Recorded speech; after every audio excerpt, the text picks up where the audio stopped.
Ahoj, jsem Zdenka, je mi 26 let a jsem na mateřské dovolené. Čau, já jsem Petr, je mi 57 a pracuji jako popelář. Tohle je naše dcera Prdomíra, je jí 14 let a je na mateřské dovolené. Tohle je naše dcera Tereska, je jí 6 let. A tohle je náš syn Eda, je mu 2,5 roku. A tohle je naše dcera Kačenka a porodila jsem ji včera. A tohle je naše večeře.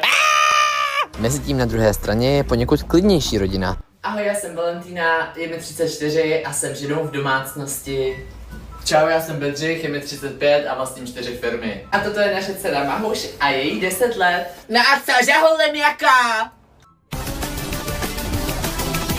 Ty máte trošku jinak uspořádané než my.